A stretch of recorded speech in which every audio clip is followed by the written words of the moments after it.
ఈ 2.5 ఏళ్లలో జరిగిన పలు ఉప ఎన్నికలలో, పంచాయతీ మున్సిపల్ ఎన్నికలలో మా పట్ల మీరు చూపించిన ఆదరణ, అభిమానం మరవలేనిది. ఎవరెన్ని విమర్శలు చేసినా, ఎన్ని కుట్రలు చేసినా ప్రజలు మాకు అండగా నిలబడడం ఎనలేని శక్తిని ఇచ్చింది. ప్రజా సంక్షేమం పట్ల, రాష్ట్ర అభివృద్ధి పట్ల మా బాధ్యతను మరింత పెంచింది.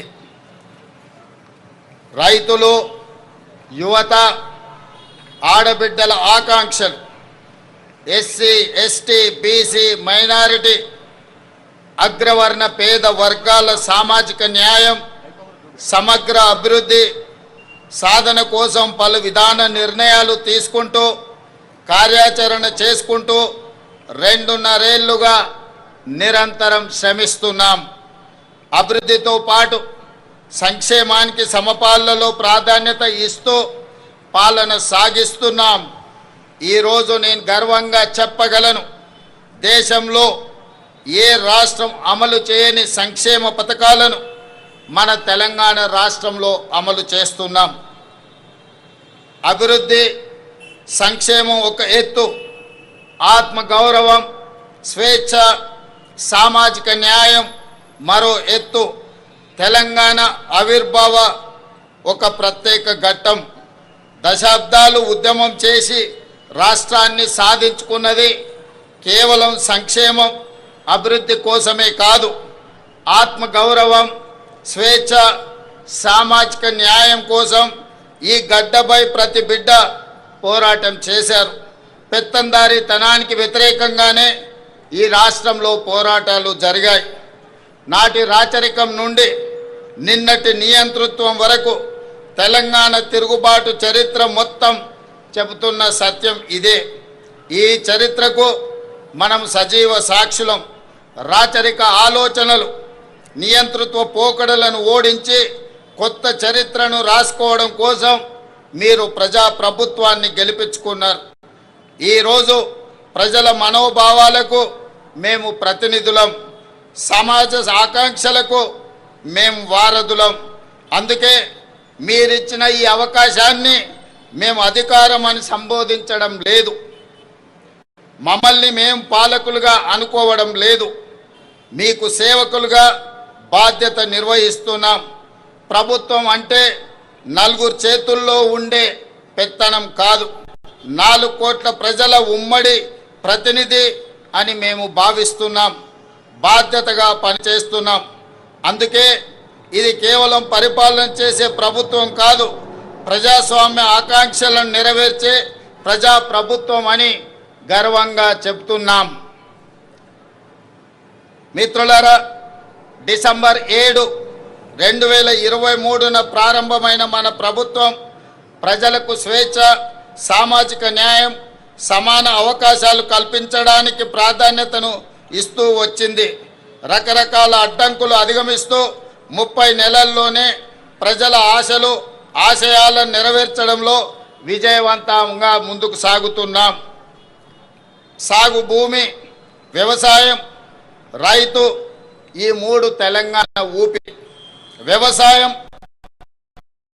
వ్యవసాయ ఆధారిత పరిశ్రమలు, అనుబంధ రంగాల విషయంలో తెలంగాణ నెంబర్ 1గా ఉండాలన్న లక్ష్యంతో, రైతుల జీవితాల్లో గణనీయ మార్పు తేవాలన్న సంకల్పంతో తెలంగాణ రైజింగ్ 2047 విధాన పత్రంలో ప్రాధాన్యత అంశంగా తీసుకున్నాం. ఈ విజన్ డాక్యుమెంట్ కేవలం కాగితాలపై ఉండే అక్షరాలు కాదు, ఆదిలాబాద్ నుండి అలంపూర్ వరకు, ఖమ్మం నుండి కొడంగల్ వరకు హరిత తెలంగాణను ఆవిష్కరించే ఆలోచన. ఈ లక్ష్య సాధనలో తెలంగాణలోని ప్రతి రైతు కూలీలే సారథులు. దీనికోసం ఈ విజన్ డాక్యుమెంట్లో రూరల్ అగ్రికల్చర్ రీజియన్ ఎకానమీ రేర్గా అభివర్ణించి అభివృద్ధి చేసేందుకు రూపొందించిన పత్రం ఇది. రైతులు కేవలం పంటలు పండించడమే కాదు, వ్యవసాయ ఆధారిత పారిశ్రామికవేత్తలుగా తీర్చిదిద్దే దిశగా ఈ ప్రణాళిక ఉంటుంది. అగ్రికల్చరల్ ఎకోసిస్టమ్ అభివృద్ధి చేసి రైతులను శ్రీమంతులుగా చెయ్యాలన్నదే మా ప్రభుత్వం యొక్క సంకల్పం. 2025-26 అంచనాల ప్రకారం మన ఆహార ధాన్యాల ఉత్పత్తి రికార్డు స్థాయిలో ఉంది. 2,36,00,000 మెట్రిక్ టన్నులుగా నమోదైంది. ప్రజాప్రభుత్వం అందిస్తున్న ప్రోత్సాహకంలో వరి, మొక్కజొన్న, పత్తి పంటల విస్తీర్ణం గణనీయంగా పెరిగింది. పశు సంపద, మత్స్య రంగాలు గణనీయమైన అభివృద్ధిని సాధించాయి. రైతులు విభిన్న పంటల ఉత్పత్తితో తెలంగాణను సకల పంటల క్షేత్రంగా తీర్చిదిద్దాల్సిన అవసరం ఉన్నది. తెలంగాణ భూమి నైసర్గిక స్వరూపం అన్ని రకాల పంటలు పండించడానికి అనుకూలమైన క్షేత్రం. ఈ వేదిక మీద నుండి తెలంగాణ రైతాంగానికి నేను విజ్ఞప్తి చేస్తున్నా, కొన్ని పంటలకే పరిమితం కాకుండా అన్ని రకాల పంటలను, కూరగాయలను, పండ్లను పండించడం ద్వారా తెలంగాణ రాష్ట్ర కీర్తి ప్రతిష్టల్ని ప్రపంచానికే చాటి చెప్పే అవకాశం ఉంది. ఆ దిశగా రైతులను ఆలోచన చేయవలసిందిగా నేను మనవి చేస్తున్నాను. ఈ రైతుల కార్యసాధకులు కావాలంటే అప్పు లేని పరిస్థితి ఉండాలి. అందుకే రైతుల నెత్తిపై ఉన్న అప్పుల భారాన్ని తగ్గించే ఉద్దేశంతో ఒకేసారి 2 లక్షల వరకు పంట రుణాల మాఫీ చేశాం. 20,616 కోట్ల రూపాయలు రైతు ఖాతాలో వేసి 25 లక్షల పైగా రైతు కుటుంబాలను రుణ విముక్తులను చేశాం. వ్యవసాయానికి ఉచిత విద్యుత్తును కొనసాగిస్తూనే విద్యుత్ పంపు సెట్లకు సౌరశక్తితో నడిచే పంపు సెట్లను ఏర్పాటు చేస్తున్నాం.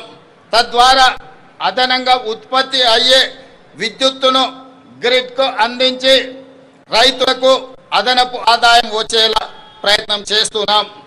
ఈ 2.5 ఏళ్లలో వ్యవసాయానికి, రైతు సంక్షేమానికి 1,56,496 కోట్ల రూపాయలు ఖర్చు చేశాం. రైతు భరోసా పెట్టుబడి సాయం ఇప్పటికే 27,529 కోట్ల రూపాయలు నేరుగా రైతుల ఖాతాలలో వేశాం.